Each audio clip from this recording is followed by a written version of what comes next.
छगन भुजबळ नाराज आहेत कारण त्यांना मंत्रिपदात मंत्रिमंडळात स्थान दिलं गेलेलं नाही। आता भुजबळ नाशिक आणि येवल्यात कार्यकर्त्यांची भेट घेणार आहेत कारण भुजबळांना मंत्रिपद दिलं गेलेलं नाहीये, त्यामुळे आता कार्यकर्तेही नाराज आहेत। कार्यकर्ते आणि पदाधिकाऱ्यांची भेट घेऊन भुजबळ आपली भूमिका मांडणार आहेत। छगन भुजबळ नाशिक आणि येवला येथील कार्यकर्ते आणि पदाधिकाऱ्यांची भेट घेणार आहेत। मंत्रिमंडळात स्थान न मिळाल्यानं छगन भुजबळ नाराज आहेत। सर्व कार्यकर्ते आणि पदाधिकाऱ्यांची भेट घेऊन ते भूमिका मांडणार असल्याची माहिती मिळते। छगन भुजबळ यांनी नाशिकमध्ये आल्यानंतर या संदर्भात माहितीही दिली होती आणि या संदर्भात अधिकची माहिती देत आहेत आमचे प्रतिनिधी किरण गोटूर। किरण, छगन भुजबळ यांना मंत्रिमंडळात स्थान दिलं गेलेलं नाहीये, कालपासून असं नाराजी नाट्य पसरलेलं पाहायला मिळतंय। त्यांचे कार्यकर्ते, त्यांचे समर्थक, ओबीसी सुद्धा आता नाराज असल्याची चर्चा आहे आणि आज त्यांच्या भेटीगाठी घेऊन ते आपली भूमिका स्पष्ट करणार आहेत। या संदर्भात अधिकची माहिती।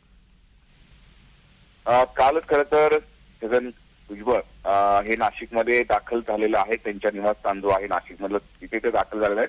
आज नाशिक आणि प्रामुख्याने त्यांचा जो विधानसभा मतदारसंघ आहे येवला आणि लासलगाव या मतदारसंघातील कार्यकर्ते, पदाधिकारी असतील किंवा समता परिषदेत कार्यकर्ते या सगळ्यांची ते भेट घेणार आहेत आणि चर्चा करणार आहेत। आगामी काळात काय एकूणच भूमिका घ्यायची आणि त्यानंतर ते भूमिका जाहीर करणार आहेत अशा पद्धतीची माहिती मिळत आहे। अगदी काही वेळानंतर ते नाशिकचं जे भुजबळ फार्म आहे इथे कार्यकर्ते आणि पदाधिकाऱ्यांची भेट घेणार आहेत, त्यांच्याशी चर्चा करणार आहेत आणि त्यानंतर ते येवला मतदारसंघात जाणार आहेत। तिथेही स्थानिक पदाधिकारी, नेते या सगळ्या लोकांशी चर्चा करणार आहेत। कारण गेल्या अनेक वर्षांपासून भुजबळ ते महाराष्ट्राच्या मंत्रिमंडळामध्ये काम करत होते। अनेक महत्वाचे पद त्यांनी हे भूषवलेले आहेत आणि मध्यंतराच्या काळामध्ये ओबीसी मराठा आरक्षणाचा जो वाद झाला होता त्याही आरक्षणाच्या या सगळ्या प्रकरणामध्ये अत्यंत महत्वाची भूमिका भुजबळ यांनी घेतलेली होती आणि त्यानंतर त्यांना या मंत्रिमंडळामध्ये स्थान मिळेल अशा पद्धतीचा एक अंदाज होता किंवा त्यांना स्थान मिळेलच अशा पद्धतीची कार्यकर्त्यांची भावना होती। पण अचानक त्यांना डावलल्याने सगळे कार्यकर्ते नाराज झालेले आहेत।